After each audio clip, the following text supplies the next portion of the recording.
Cheating fiancée tried telling me that her affair was just a test, so I said goodbye and walked out. Let me start from the beginning.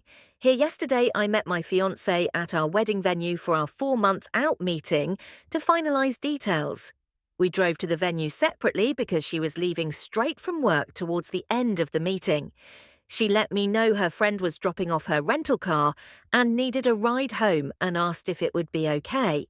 I said yes, thinking nothing of it as it wasn't that far from our home, and I know her friend well. I get home and try to get in touch with her for the next 3 hours. No answer at approx. the 1:30 mark.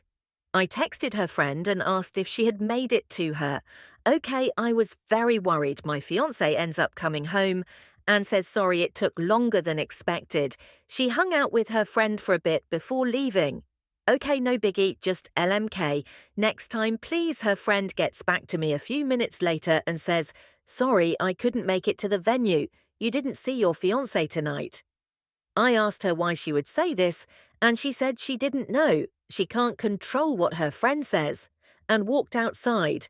I'm sketched out AF by this point. I've never done this. But I looked at her phone records. Yes, I did, and don't regret it. I saw that when she went outside, she called her friend that had texted me right after she went outside. I also saw an hour-long call with a number I didn't know on the way to the venue. I asked her what rental place they went to and multiple other questions. She had quick answers and they seemed legit.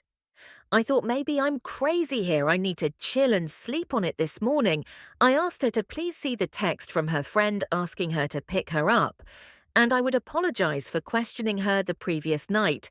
She said no. I said, when I caught up to you yesterday, on the way to the venue, I saw you were on the phone. Who was that? She said, oh, that's the friend I picked up later on. That's when I knew for a fact she was lying. I said I looked at her phone records and knew that wasn't true. She then changed her story to say, oh, I needed to meet up a coworker to discuss a patient who is the coworker. And why couldn't you discuss that over the phone? I need to show him the techniques in person. His name is Michael. Okay, I am sketched out beyond belief at this point. We never lie to each other. I asked to see the text with Michael. She said, wouldn't let me see. I said, why not? If there's nothing to hide. Are you having an affair? Do you not want to be together anymore? She pauses and proceeds to tell me all the things that are wrong with me. I work too much. I don't spend enough time. Her don't listen. I'm astonished at this point. All of this is news to me. I put 2 and 2 together. At this point, I know something sketchy is going on. I again asked to see the texts. It took about a half hour convincing to see these texts, and they were crazy sexual in nature and talking a lot about me, also how she wanted to be with him, and how they're essentially in love. She started this job 1.5 months ago. He is her co-worker. He is also 15-20 years older, in divorce, multiple kids. I've been financially supporting her for the last few months as she got back on her feet and was working extra so she wouldn't have to pick up a part-time job. We own a house which we both live in with 3 dogs and a horse. Sorry for the novel, I am beside myself right now. I did not see this coming and we were going to get married in 4 months. Any advice would help. Update 1. As an update, I was finally able to sit down with her tonight and go over this again. She came in trying to blame me for what she did, trying to justify the cheating and lying as a direct result of my lack of communication. And listening, she said she wouldn't have had to start talking to this guy if I'd been listening better. I spent too much time in the office working and don't dedicate enough time to her. I tried to explain that I was putting in extra hours to try and support her in the family financially while she was struggling, so she wouldn't have to get a part-time job. She said she would have rather gotten a part-time job, which makes no sense to me. She was under the impression that because this was short-lived 1 week, she say, and they only made out once, that we could move past this. When I brought up the text where she was trashing me and talking sexual with him, she deflected hard, and I got nowhere with that. I told her that I'm not the reason that this is happening. She went too far and should have communicated with me or thought about the implications first, but I could never trust her again. And this is all because of her actions. Whether she wants to try and justify this as my fault is up to her. At the end of this part, it got a bit calmer. I said, listen, we just really need to figure out the house we own jointly. And the 3 dogs, we came to the conclusion that either I stay and buy her out, or we sell and get new places. The dogs one of us will get, one the other 2D, so that's where this left off tonight, and we'll continue to keep you all posted on progress. Curious what you all would do about the house financially. I can support it alone, but it is nearly 3k square feet and 5 acres of land, which was bought solely to have her horse. She is taking the horse when she leaves and boarding it at a barn update too. Day 3, I was able to sit and have a 3-hour conversation with her tonight. We talked about our relationship and what led to what occurred. It started with her telling me what I did wrong in our relationship, lack of communication, spending too much time working it on my phone. I don't disagree with any of these things. My mindset behind working so much was support of the family. I run an e-commerce business on the side, and I'm a one-man customer service center, and deals happen 24 hours a day. I am never not on the clock. I could have certainly been better about setting my phone aside and responding to people the next day. The lack of communication was on both ends, and a prime example of this is the fact that I was unaware. She was unhappy with any of this. It was never communicated to me. She said she felt I would have gotten upset if she told me, but never gave me the chance to work on it. I am not a perfect person by any means, and many times I do or say things that are misinterpreted by her as rude. An example of this is, a week or 2 ago, I was trying to help her with a budget, with her financial problems, to try to set up a plan to get her on track. To note, I work in the financial industry and do this for clients all the time. She had mentioned that she owed me maybe $1. And she would get that back to me. Next paycheck, I said something like, I think it's a little bit more than that. Let's go through the transfers I've made to our joint account. It ended up being over $5. My purpose for doing this was not to make her feel bad, but to realize how much I've been contributing. She took this as me trying to humiliate her, was just trying to help. And maybe my timing was off. She told me I've been too focused on money lately, but I was only trying to make sure we were going to be okay. We still had quite a bit to pay for the wedding, and my budgeting mentality was on overload, trying to make sure we had enough. The fact that she keeps trying to justify what she did by attributing that is a direct correlation to my flaws really bothers me. She keeps telling me that she is surprised I would throw away 7 years of a relationship away. Like this. I keep having to remind her that I didn't throw it away. She did with her actions. She told me that I told too many people too quickly, and we could have resolved all of this between us. She also said that she wouldn't have had to talk to someone else. If I was a better listener and communicator, I have finally determined the extent of the affair, which I actually believe, based on the text that I read, they began talking 1-2 weeks before Viaduct text. I don't know if they had met up before outside of work, but this time around he had asked her to the park to play basketball and talk. She met up with him, and they ended up making out. I truly believe it didn't go further than this yet, but it would have in the near future. I am sure, she says. He is not her boyfriend. She also took off tonight, and I have no idea where she is. At assuming with him or a girlfriend, it is an awkward living situation, but I am hoping this resolves in the near term. I do think she wants me to get back with her and try to repair that.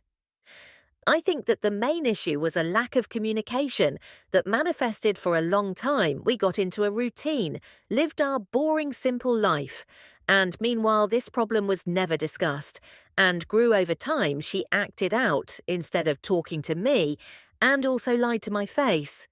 / talked a lot about me behind my back. She can be very sneaky, and I don't think I can fully trust her again. Obviously, this would be the easiest thing to do, but I don't think I would ever be truly happy. Understanding the root cause has helped me feel better, if nothing else. It will allow me to address my personality flaws/communication issues and see things from another perspective. I started hitting the gym today and will keep a routine going. I also plan on picking back up on studying for my CFP designation. I took the week off of work to focus on my mental health today. I called the wedding venue and officially cancelled the date. We were able to get some money back but lost a bit, unless the date can be resold to another couple, unlikely. I also spoke with her parents. Again, to keep them apprised, they live far away, and I am sure are worried sick. I continue to let them know everything is fine and calm, and they don't need to worry about their daughter. I did some researching with interest rates were there today. I will not be able to find a comparable house for the mortgage. I pay for this can barely find an apartment for. Less nowadays, I think my best option is to try and buy out her share and have her find an apartment. She seems agreeable at this time. We will have an appraiser out to assess value and see what half of the equity would be, and if that is doable for me. My questions to you all are, does this change your mind at all about the situation? Am I handling this properly? If not, what should I be doing different? Update 3.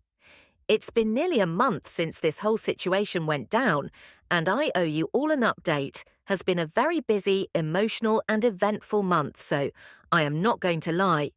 The few days after this happened to me, I was a pathetic mess, gravelling to get back with his cheating paws.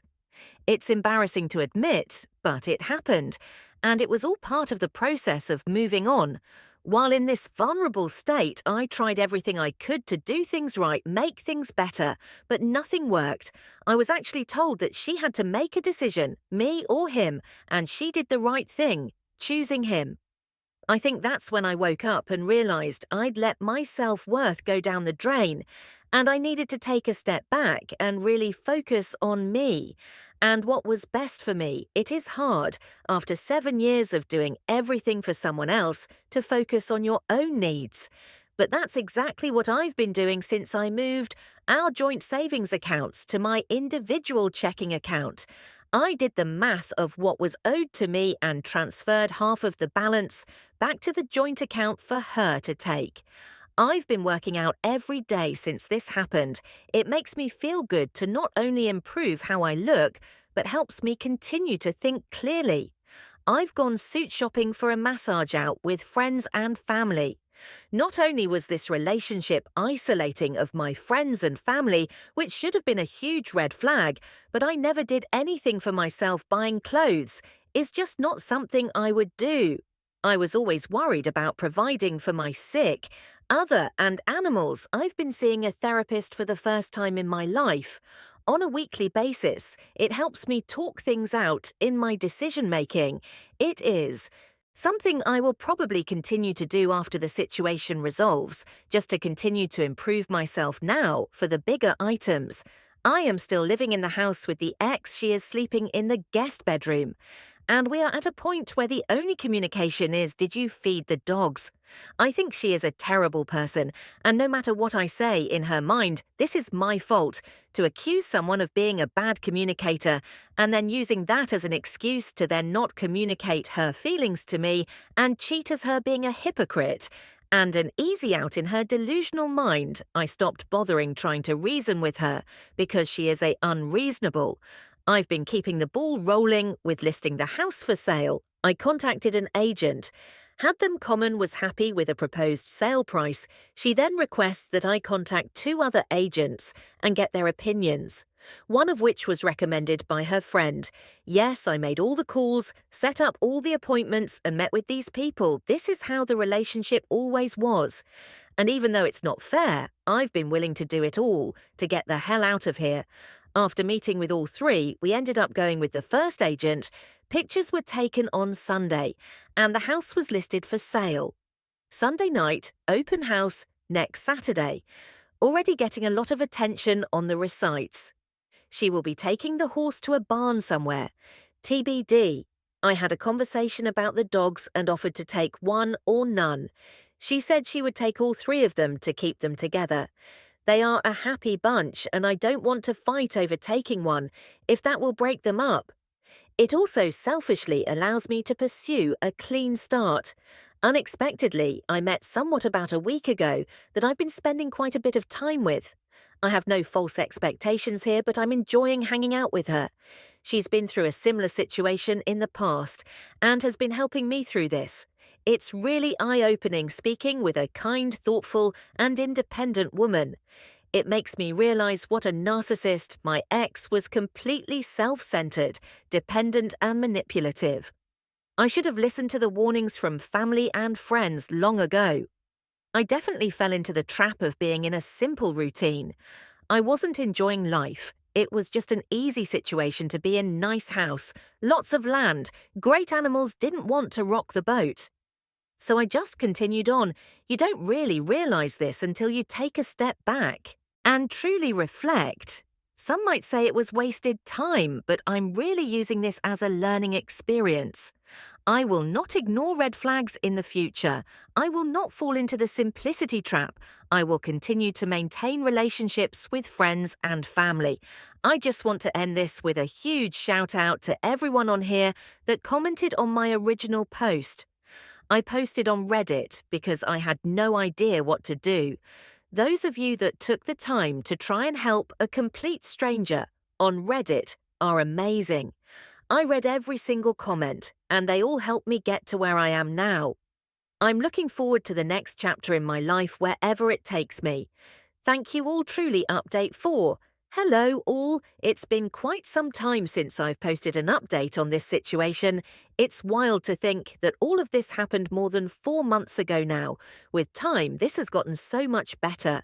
And hopefully if someone stumbles upon this, going through the same situation, it will help them realize that time heals everything. I shared the house with my ex until mid-May.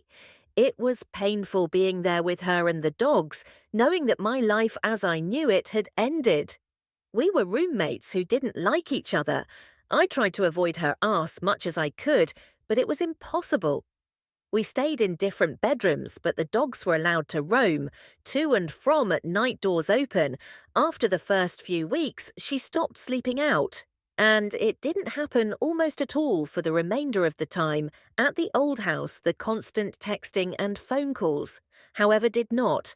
I think they decided not to pursue a relationship, but remain friends. I don't know for sure and didn't care enough to ask. She moved out in mid-May, along with 2 of the 3 dogs. Saying goodbye to them was awful. The loss I felt could be compared to a loved one dying. During my last month there, I met up with the ex and 2 dogs at a dog park a couple of times while they recognized me and were happy to see me. I could tell that they were doing just fine without me, which made me feel better. There was little conversation with the ex other than about how the dogs were adjusting. She moved to a rundown house in a rundown area, to put it nicely. There was a yard for the dogs, but it was not fenced in. The last I heard, she was working on finishing the fence during this time period. I hit the gym every single day. I also grinded hard at my side hustle. I knew life was going to get expensive and wanted to prepare myself in the time period from March-June 15th when I moved out. I had done 6 figures in sales at this side hustle. I also made 0 big purchases. This allowed me to save a significant sum, in addition to the proceeds from the sale of my old property. Due to this, I was able to comfortably afford a nice house in a nice area with a decent-sized yard for the dog that stayed with me. Selling the old house was easy. Buying the new house was absolutely brutal. Thankfully, the buyers of my old house allowed me to rent it back from them for a month until 6/15. I made offers on a total of 5 houses and finally got the last offer accepted towards the end of May. It is really nice being out of the old place. The memories associated with that house haunted me every day, especially after my ex left with the other 2 dogs. It was just very empty. Moving was a pain, but friends and family came in clutch to help with it all. I've now been here a little over a month and it is feeling more like home daily. I am still seeing the same woman who is now my official girlfriend. I live a bit closer to her now, which is nice. She treats me really well, and I am very lucky to have her in my life. She helped me get through this situation and has been very cognizant and accommodating, relating to my need for space and my emotional ups and downs.